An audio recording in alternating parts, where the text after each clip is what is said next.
تعلق کے چار پہلو ہوتے ہیں. ایک محبت کا پہلو ہوتا ہے، ایک نفرت کا پہلو ہوتا ہے، ایک واقفیت کا پہلو ہوتا ہے اور ایک ناواقفیت کا پہلو ہوتا ہے.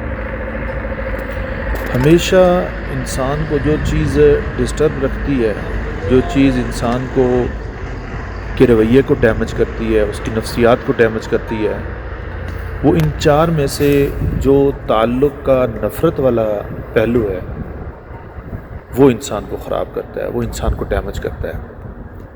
جس سے محبت ہے آپ اس سے محبت رکھیں، اور جو واقف ہے ضروری نہیں ہے کہ اس سے محبت بھی ہو، احساس ہمدردی کا جذبہ بھی اس سے ہو سکتا ہے. اسی طرح جو ناواقف ہوتا ہے اس سے بھی انسان کو بعض اوقات ہمدردی کا جذبہ آ سکتا ہے، لیکن وہ ایک نیچرل ہوتا ہے. وہ کوئی آپ اس کو سمجھ لیں کہ انسانیت کا نہیں ہوتا، وہ ایک نیچرل ہوتا ہے. جس طرح انسان کو جانوروں پر بھی ہمدردی آ جاتی ہے.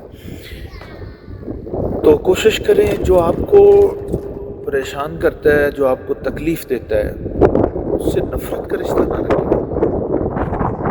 اس سے اگر آپ نفرت کا رشتہ رکھیں گے تو اس کا نقصان نہیں ہوگا، اس کا فائدہ ہوگا. نقصان صرف آپ کا ہوگا. آپ نفسیاتی طور پر ڈیمیج ہوں گے، آپ نفسیاتی طور پر ڈاؤن ہوں گے، آپ کا بیہیویئر جو ہے وہ اس کو ڈیمیج آئے گا. تو جس سے رکھنی ہے محبت کا تعلق رکھیں، یا اگر محبت نہیں ہے تو اس کو اٹھا کے ناواقفیت والے پہلو میں ڈال دیں، نفرت والے پہلو میں نہ ڈالیں. اس کو اٹھائیں، ناواقفیت والے پہلو میں ڈال دیں، تاکہ وہ آپ کے لیے ناواقف ہو جائے، اجنبی بن جائے آپ کے لیے. تو پھر آپ اتنے پرسکون ہوں گے، زندگی کا لطف آئے گا. سلامت رہیں.